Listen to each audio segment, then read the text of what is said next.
We are continuing coverage of an issue your investigator Katie Weiss has been digging into. Thousands of Coloradans are still waiting for the state to pay them the unemployment money that they are rightfully owed. Yeah, tonight your investigator Katie Weiss is helping one woman receive the $19,000 she was owed after waiting a year with no answers.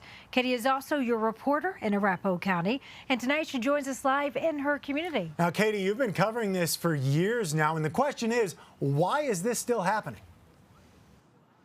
Very good question, Michael. The unemployment office tells me that they really have to walk a fine line to make sure that they aren't paying fraudsters money that is owed to the public and legitimate people. But sometimes that means that can lead to legitimate people's claims getting held up. Now, while the state is making improvements on this issue, those people who are still stuck in the waiting game feel that the state needs to do a whole lot more to help them.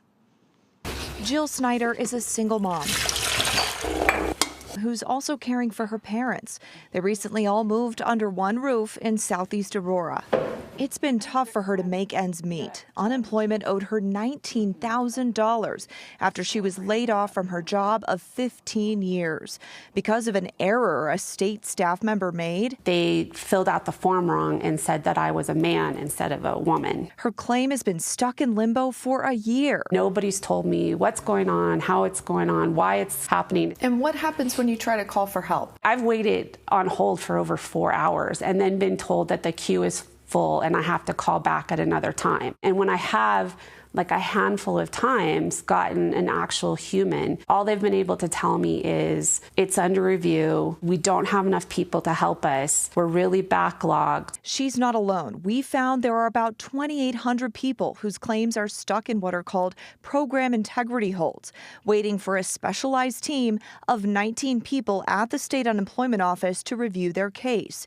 Things have improved since last summer when there were more than 5,000 unemployment claims held up. I feel really bad for everyone who's in the same situation. After sending in 10 different forms of proof of identity, Snyder's still scratching her head as to how no one caught the mistake for a year. There are times I've just thought that my file has like slipped between filing cabinets and I'm never going to get my benefits. 48 hours after we asked about her claim, the state paid her all $19,000 they owed her, admitting fault for the holdup, but saying that her case is, quote, unusual. Like a giant weight was lifted off of my shoulders. I had to get an investigative reporter from a news agency involved in order to get my benefits. I'm actually really frustrated and angry. So what would be your message to other people who are watching this story tonight who also have issues with their unemployment claims?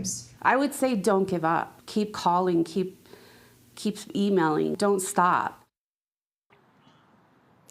Now, the state says that it recently had a consultant conduct a review of its program integrity office and is now making several improvements as a result. That's including some customer service communications and training and improvements on that front, and also changes in workflows like handling claims in an order of how old the claim is and the likelihood of payment. Michael, Karen?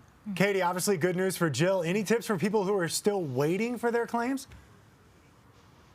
Absolutely. I'm told that the best thing you can do if you're trying to call customer service is instead of calling first thing in the morning right when the office opens, is to call during those less busy hours from 10:30 a.m. to 3:30 p.m. Now, if you're looking for more helpful information, I'm going to be putting a lot of other tips and advice on our website, cbscolorado.com. You can check there and just look for this story there on our website.